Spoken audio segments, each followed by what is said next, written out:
তো নমস্কাৰ বন্ধু বান্ধৱীসকল, আজি আপোনালোকৰ মাজত লৈ আহিছোঁ কেইবাটাও গুৰুত্বপূৰ্ণ ঘোষণা। যিহেতু হিমন্ত বিশ্ব শৰ্মা ছাৰে যিহেতু আপোনালোকৰ বাবে ভাল খবৰ দিছে, যিহেতু লাখপতি বাইদেউ আঁচনিকে ধৰি যিহেতু অৰুণোদয় আঁচনি আৰু PM কিষাণ আঁচনি যিসকলে লাভ কৰি আছে, তো সেইসকলৰ বাবে যিটো আহিছে ভাল খবৰ। তো সেই হিতাধিকাৰীসকলে যিহেতু লাভ কৰিব এই আঁচনিৰ সুবিধা। তো কেনেকৈ লাভ কৰিব, যিহেতু PM কিষাণ আঁচনি আজি আপোনালোকক যিহেতু দিয়া হ'ব, যিহেতু বহুতো কৃষকৰ একাউণ্টত সোমাব 2000 টকা। তো কোনসকলে পাব আৰু কোনসকলে নাপায়, নোপোৱাসকলে কেনেকৈ লাভ কৰিব PM কিষাণ আঁচনিৰ ধন, তো সকলো সবিশেষ লৈ আহিছোঁ আজি মই এই ভিডিঅ'ত। তো গতিকে ভিডিঅ'টো কোনো স্কিপ নকৰিব, শেষলৈকে চাই থাকিব। তো বলক ভিডিঅ'টো আৰম্ভ কৰোঁ। ৱেলকাম টু মাই চেনেল আছে। তো গাইজ, প্ৰথমটো যিটো খবৰ দিব ওলাইছোঁ, যিহেতু লাখ লাখ কৃষকৰ বাবে যিটো ভাল খবৰ, লাখ লাখ কৃষকৰ একাউণ্টত যিটো সোমাব আজি যিহেতু 2000 টকা। তো কোনসকল কৃষকে পাব, তো প্ৰথম কথাটো জানি লোৱা হওক। যিহেতু প্ৰধানমন্ত্ৰী নৰেন্দ্ৰ মোদী ডাঙৰীয়াই যিটো আপোনালোকক যিটো কৈ আহি আছে, যিহেতু কৈছে যে আপোনালোকক KYC কৰাৰ কথা, তো আপোনালোকে KYC সম্পূৰ্ণ কৰিলেনে? তো যিসকলে KYC সম্পূৰ্ণ কৰিছে ইতিমধ্যে, তো সেইসকলৰ যিটো একাউণ্টত আজি সোমাব যিহেতু 2000 টকা।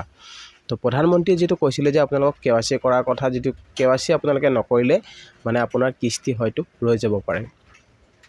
তো এতিয়া জানি লওক আপুনি KYC কেনেকৈ কৰিব, তো KYC কৰাৰ সমাধান কি। তো KYC আপোনালোকক যিটো 3টা বিকল্পত কৰিব দিয়া হৈছে, তো সেই 3টা বিকল্প আপোনালোকে যদি বাছি লয় তেনেহ'লে তাৰে এটা আপোনালোকে যিটো এটাৰ মাধ্যমেৰে আপুনি কৰিব লাগিব। তো 3টাৰ ভিতৰত যিকোনো এটা বিকল্প আপুনি বাছি ল'ব লাগিব।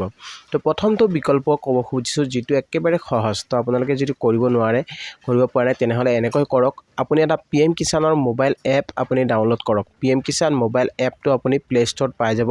সেই এপটো ডাউনলোড কৰাৰ পিছত আপোনাৰ মোবাইলত এটা নম্বৰ, আপোনাৰ মোবাইল নম্বৰ দিব ক'ব। মোবাইল নম্বৰ দিয়াৰ পিছত আপোনাৰ মোবাইল নম্বৰত OTP আহিব। OTP অহাৰ পিছত সেই নম্বৰটো আপোনাৰ যদি PM কিষাণত লিংক হৈ আছে, যদি আপোনাৰ একাউণ্ট হৈ আছে আপোনাৰ সেই নম্বৰটোত, তেনেহ'লে আপোনাৰ নাম সহকাৰে আপোনাৰ ডিটেইলছ আপুনি চাব পাৰিব। আৰু তাত আপুনি সেই এপ্লিকেশ্যনটোৰ সহায়ত আপুনি ফেচ অথেণ্টিকেশ্যন, মানে আপোনাৰ ফেচৰ জৰিয়তে আপোনাৰ KYCটো আপুনি সম্পূৰ্ণ কৰিব পাৰিব। তো সেই KYC কৰাৰ আপোনাৰ প্ৰথম যিটো সহজ উপায় সেইটো জনালোঁ, এইটো হৈছে আপোনাৰ ফেচ অথেণ্টিকেশ্যন। তো ফেচ অথেণ্টিকেশ্যন আপুনি কৰিব পাৰিব KYC। আৰু যিহেতু আপোনালোকে KYC যদি কৰিব পাৰে এনেকৈ কৰক। আৰু আজি যিহেতু সময় নাই, যিহেতু আপোনালোকক কৈছোঁ কাইলৈ যদি আপোনালোকে কৰি লৈছে তেতিয়াহ'লে ঠিকে আছে।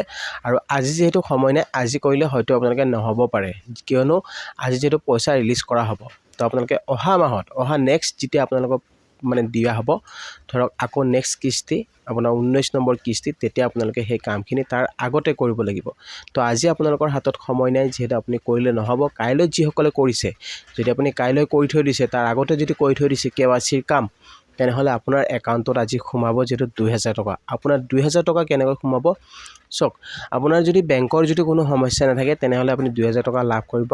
আৰু প্লাছ আপোনাৰ বেংকৰ KYC আপোনাৰ মানে দিয়া আছেনে নাই, আপোনাৰ বেংকত KYC দিয়া আছেনে সেই বস্তুৰ পৰা চাই ল'ব। বেংক ভেৰিফাই আছেনে নাই, আপোনাৰ বেংকৰ লগত আধাৰ ছেটিং আছেনে নাই, তো সেই বস্তুটো আপোনালোকৰ ইম্পৰ্টেণ্ট। তো সেইটো বস্তু আপুনি চাব আপোনাৰ বেংক ছেটিং আছেনে নাই।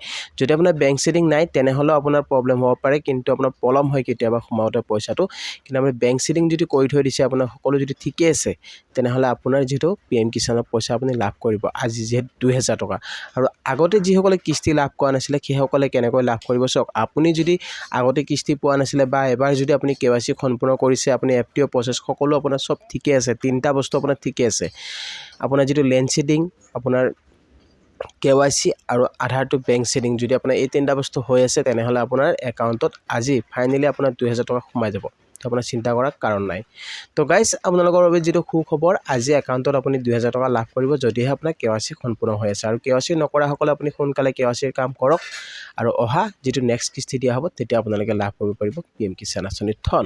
তো নেক্সট এটা খবৰ দিব বিচাৰিছোঁ, যিহেতু লাখপতি বাইদেউ আঁচনি, লাখপতি বাইদেউসকলৰ বাবে যিটো ভাল খবৰ, যিটো পূজাৰ আগতে আপোনালোকক দিয়া হ'ব 10000 টকা। যিটো মুখ্যমন্ত্ৰী ইতিমধ্যে যিটো জনাইছে, আপোনালোকক যিটো ইংগিত দিছে বা আপোনালোকক কৈছে যে আপোনালোকৰ একাউণ্টত যিটো পইচা সোমাই দিয়া হ'ব আপোনাৰ 10000 টকা। আপোনাৰ বেংকৰ একাউণ্টটো আপোনাৰ ঠিকে আছেনে নাই, আপোনাৰ বেংক ভেৰিফাই কৰিছেনে নাই। যদি আপোনাৰ বেংকৰ আধাৰৰ লগত ছেটিং হৈ আছে তেনেহ'লে আপোনাৰ প্ৰব্লেম নাই। আপোনাৰ পূজাৰ আগতে আপুনি লাভ কৰিব। আৰু কিছুদিন আছে, আৰু বেছিদিন নাই, হয়তো 5-6 দিনৰ পিছত আপোনালোকৰ একাউণ্টত হয়তো পইচা 10000 টকাকৈ সোমাই যাব পাৰে।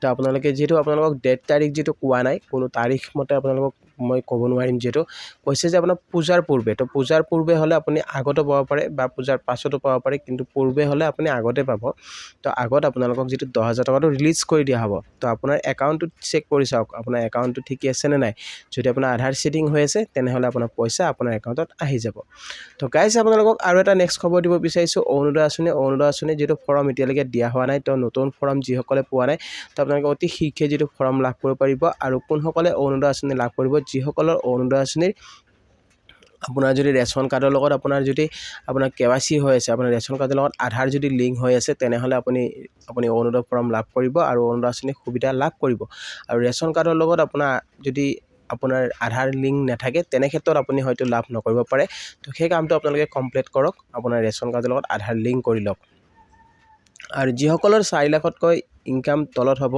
সেইসকল মহিলাক দিয়া হ'ব নতুনকৈ অৰুণোদয় আৰু পূৰ্বতে যিসকলে অৰুণোদয় আঁচনি লাভ কৰি আছিল সেই লাভ কৰা মহিলাসকলক নতুনকৈ আকৌ আবেদন কৰিব লাগিব তো তাৰ কাৰণে আপোনালোকক যেটো ফৰ্ম দিয়া হ'ব তো ফৰ্ম ক'ত পাব ফৰ্ম এতিয়াও দিয়া নাই যেতিয়া দিব আপোনালোকে সেই ফৰ্ম নতুনসকলক যি দিব সেই পুৰণিসকলক সেই একেই ফৰ্ম আপোনালোকে নতুনকৈ আবেদন কৰিব লাগিব নতুনকৈ আবেদন কৰিলে আপোনাৰ সেই আপ টু ডেটটো আপোনাৰ আকৌ নতুনকৈ আহি যাব যদি আপুনি আগতো কিস্তি পোৱা নাছিলে তেনেহলে এবাৰ আকৌ যদি নতুনকৈ আবেদন কৰি দিয়ে তেতিয়া আপোনাৰ কিস্তিটো আপোনাৰ আহি যাব আকৌ সেই কিস্তি আপুনি পাবলৈ আৰম্ভ কৰিব আৰু কিয়নো এই কামটো কৰা হৈছে আপোনালোকে সকলোৱে গম পাইছে যেটো যিবিলাক মৃত্যু হোৱা ব্যক্তি আছে সেই ব্যক্তিসকলৰ যেটো মানে কোনো আপডেট চৰকাৰে যেটো পোৱা নাই তো সেইবাবে যেটো নতুনকৈ আপডেট কৰিব দিছে যাতে কোনো ধৰণৰ ইয়াত বেমেজালি নহয় সকলোৱে পাব লাগে যেটো যোগ্য যিবিলাক হিতাধিকাৰী আছে সেই যোগ্য হিতাধিকাৰীসকলক যেটো দিয়া হ'ব অৰুণোদয় আঁচনিৰ ধন অৰুণোদয় 3ৰ আপডেট যেহেতু আৰম্ভ হৈ গৈছে তো ফৰ্ম দিয়া নাই ফৰ্ম অতি সোনকালে আপোনালোকক দিব যেটো চৰকাৰে তো আপোনালোকে কিছুদিন ধৈৰ্য ধৰক আৰু কিছুদিন পিছতে আপোনালোকে ফৰ্ম লাভ কৰিব পাৰিব তো গাইজ আই হোপ আপোনালোকে নিশ্চয় ভিডিওটো বুজি পালে আজি আপোনালোকক তিনিটা খবৰ যেটো জনালো ভিডিওটো চাই কেনে পালে জনাব ভিডিওটো চাই যদি ভাল পাইছে তেনেহলে এটা লাইক আৰু শ্বেয়াৰ কৰি দিব নেপাহৰিব আৰু লগতে মোৰ চেনেলটোত যিসকলে নতুনকৈ আহিছে তো চেনেলটো সাবস্ক্ৰাইব কৰি ৰাখিব আৰু কাষত থকা বেল আইকনটো প্ৰেছ কৰি দিব যাতে এনেকুৱা ধৰণৰ নতুন খবৰ আহিলে সকলোতকৈ আগত পাই থাকে তো গাইজ আজিলৈ ইমানে জয় আই অসম